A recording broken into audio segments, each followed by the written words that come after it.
Assalamualaikum warahmatullahi wabarakatuh. Selamat datang Sobat Muslim di channel Cermin Kehidupan. Seringkali kita terlibat dengan berbagai macam urusan dunia dan melupakan kehidupan di akhirat. Padahal, kehidupan di dunia ini hanyalah sementara, sedangkan kehidupan di akhirat selama-lamanya. Atas dasar inilah channel ini dibuat agar dapat menjadi dasar kehidupan agar kita senantiasa introspeksi diri untuk menyongsong kehidupan yang lebih baik di hari esok. Sebelum masuk ke topik pembahasan, alangkah mulianya jika Sobat Muslim sekalian bersedia menekan tombol share dan subscribe agar channel ini bisa berkembang. Hari ini kita akan membahas tentang menghadapi orang tua yang keras memikirkan dunia yang akan dibahas oleh Ustadz Adi Hidayat.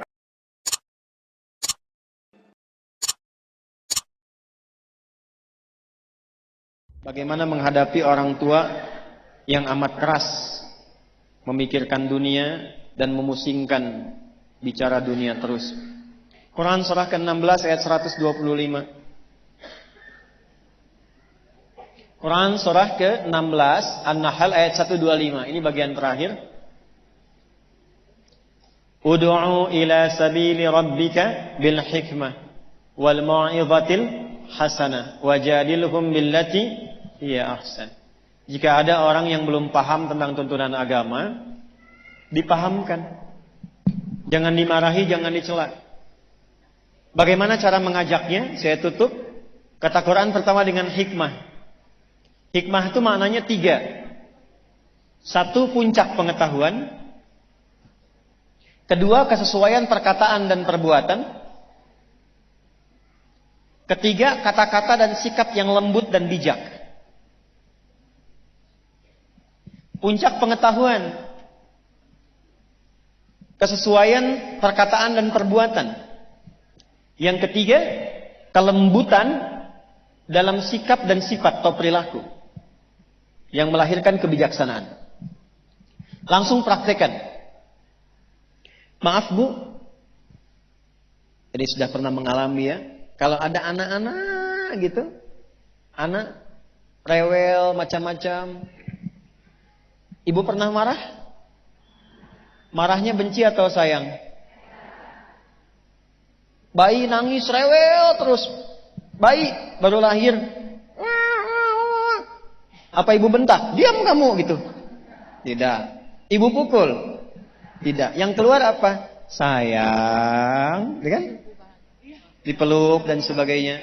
Ada kondisi itu yang diisyaratkan dalam Quran kadang-kadang dibalik supaya kita diberi kesempatan memberikan bakti dan keutamaan kepada orang tua yang telah merawat dari kecil itu.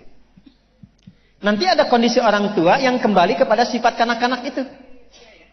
Maaf Bu, kalau anak-anak senang dunia tidak? Senang. Mama. Lihat mobil-mobilan, pengen mobil-mobilan. Lihat pengen permen. Keluar dari sini lihat balon, pengen balon. Nanti ada orang tua yang kekanak-kanakan. Lihat tas baru, pengen tas baru. Ya, lihat ini butuh juga kadang enggak tapi pengen. Seperti halnya dulu orang tua kepada anak tidak pernah membentak, memukul dan sebagainya, maka balikan itu dengan hikmah. Datang pada orang tua.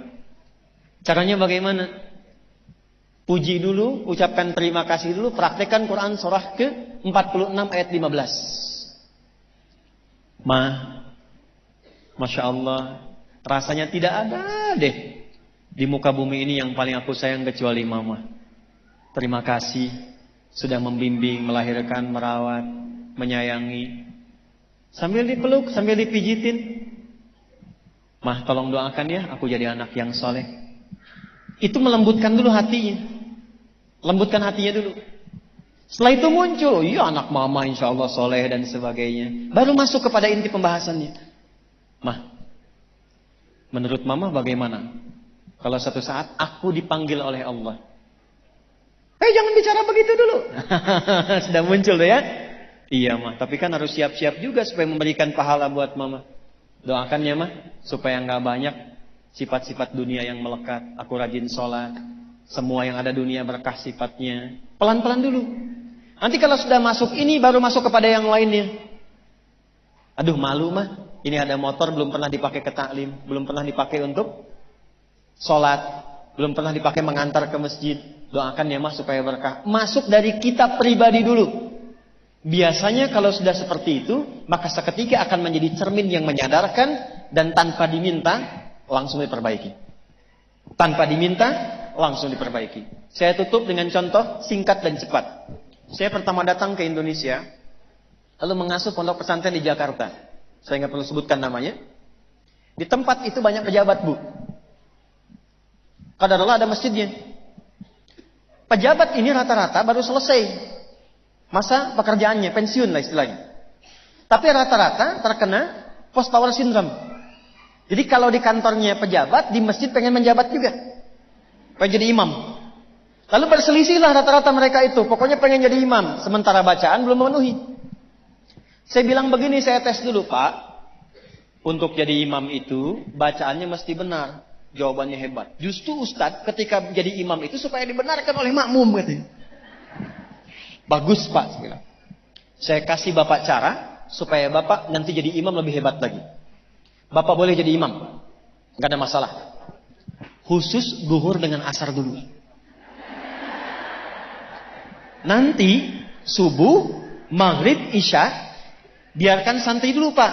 Dalam masa menunggu itu, Bapak setoran ayat yang mau dibaca maghrib. Besar. Bapak pengen imam sholat maghrib. Silahkan. Bapak zuhur imam, asar imam. Nanti mau ke maghrib. Apa yang mau Bapak baca untuk sholat maghrib, Bapak setorkan dulu ke santri. Sementara nunggu setoran, biarkan santri jadi imam. Begitu santri yang imamin, suaranya bagus, Bu.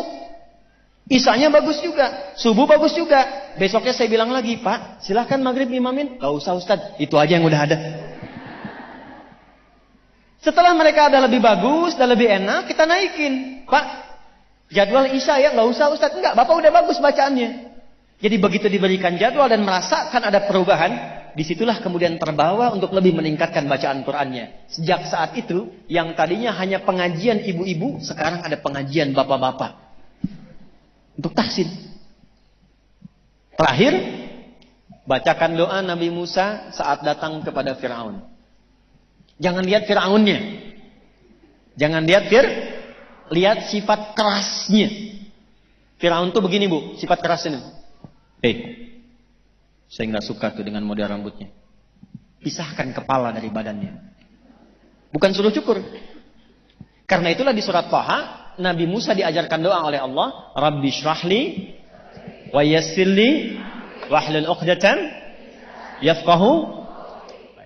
Jika sobat ingin memberikan kritik dan saran, sobat muslim bisa komen di kolom komentar ya.